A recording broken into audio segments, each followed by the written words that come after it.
tere!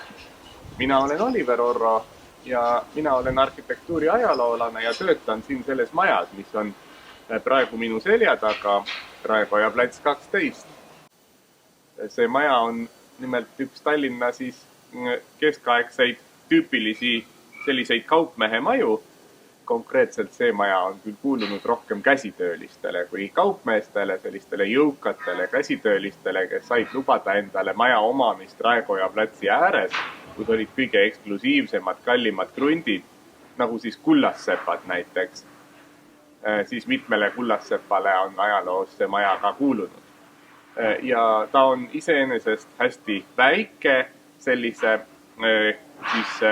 tüüpilise keskaegse Tallinna maja kohta, aga neid oligi väiksemaid ja suuremaid ja see on siis selline hästi pisike näide. See oli siis nõndanimetatud Tiile Tornse tüüpi maja, kus algselt oligi kaks põhilist eluruumi. Esimesel korrusel oli siis selline suur eeskoda, mis oli ühtlasi ka köök ja külaliste vastuvõtmise koht ja käsitöölise võib-olla otsapidi isegi töökoda ja selline ka tema igal juhul kaupade müümise ruum, mida kutsuti siis Tiile ja selle taha jäi selline ühine elutuba ehk Tornse, mis oli siis selline ruum, kus tõesti kogu pere elas koos ühes toas.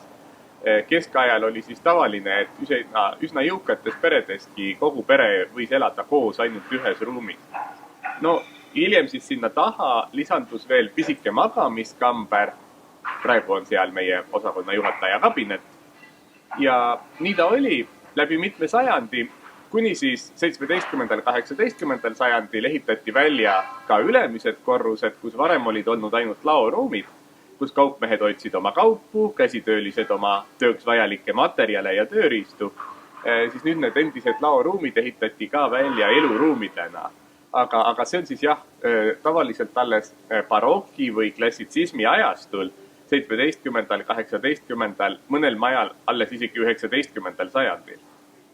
Ja hiljem siis on see maja olnud veel kohaldatud kortermajaks ja siin siis eesotsas, võib-olla teie vanaemad näiteks mäletavad seda, nõukogude ajal oli käsitöömeistrite koondise Uku käsitööpood, kus müüdi näiteks linikuid ja kampsuneid ja muid selliseid naiskäsitöö esemeid. Ka nõukogude aja lõpus see maja siis restaureeriti ja restaureeriti algusest peale just selle mõttega, et sellest tuleb Tallinna muinsuskaitsjate kontor. Kuna ta restaureeriti muinsuskaitsjate majaks, siis siin püüti ka näidata selliseid erinevaid ehitusetappe, mis see maja on läbinud ja rekonstrueerida erinevaid detaile siis sellisena, nagu nad võisid erinevatel ajastutel olla.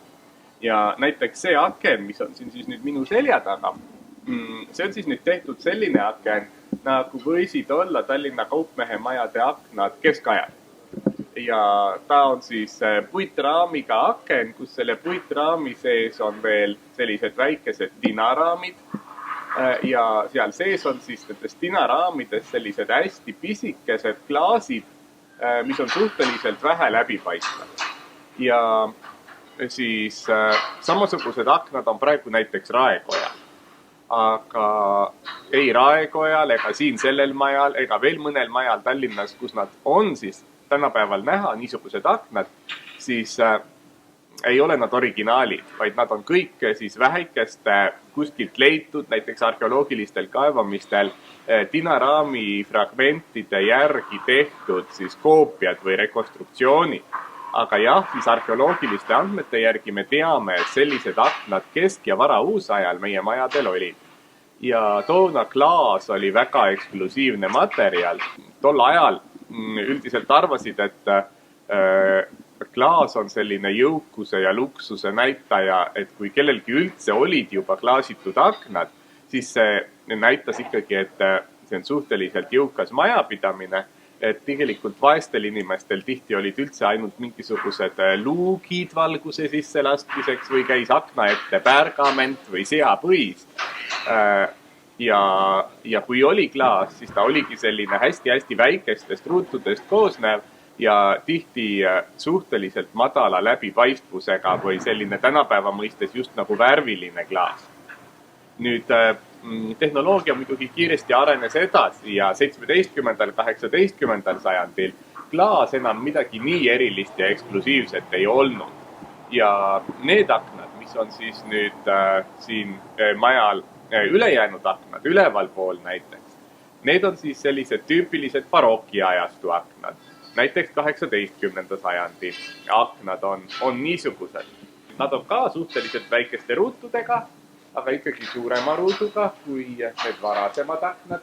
Nad on puitraamides, prossipulkadega, seal ei ole enam seda tinaraami sees. Ja siin on need raamid sellised kummalised roosad. Me ei tea, kas sellel majal on kunagi sellist värvi aknad olnud, aga on üldiselt teada, et barokiajastul aknad ja uksed võisidki olla üsna värvilised, et siis erinevalt näiteks hilisemast klassitsismi perioodist, kui aknad olid tavaliselt valged.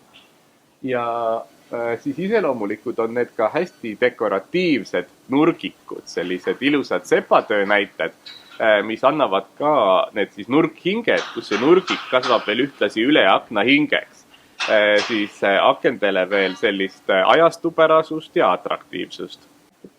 Ja tegelikult sellel majal on ka täiesti moodsaid aknaid, mida me siit üldse ei näe. Nimelt, kui selle maja katusekorrus ehitati välja restaureerimisel, isegi siis, kui hiljem, nagu ma rääkisin, olid need ülemised korrused juba kasutusele võetud, siis pööning ei olnud kasutusele võetud. Seal kuivatati ainult pesu, see oli külm pööning, aga restaureerimise ajal siis see ehitati välja ja seal on olnud ka ametnike tööruumid nüüd, kui see maja on muinsuskaitsjate maja. Aga selleks, et seda pööningut saaks paremini kasutada, siis lisaks sellele ühele hästi väikesele aknale, mis avaneb Raekoja platsi poole ja kust avaneb hästi tore vaade Raekoja platsile ülevalt, siis pandi sinna veel lamekatuse aknad. Ja see ei ole vanalinnas ka alati üldse mitte keelatud. Lamekatuse aknaid on vanalinnas palju, aga need proovitakse niimoodi ära peita, et nad pannakse ainult sellistele katuse külgedele, kust nad välja ei paista. Ja sellel majal on nad ka siis sellel Raekoja poolsel küljel, kus on see katus siis suhteliselt lähedal teise maja katusele, nii et ei Raekoja platsilt ega kuskilt mujalt nad ei paista. Ja tegelikult paljudel vanalinna majadel on siis pööninguid niimoodi välja ehitatud, et need katuseaknad on proovitud siis kuskile pööningu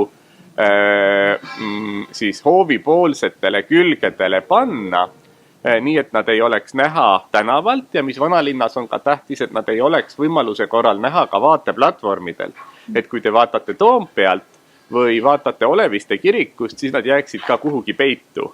Aga tegelikult siis vanalinn pakub palju selliseid üllatusi, et vanalinna majade katustel tegelikult on ka selliseid terrasse ja rõdusid ja paljud pööningud on välja ehitatud ja seal on siis kasutatud ka täitsa moodsaid aknaid.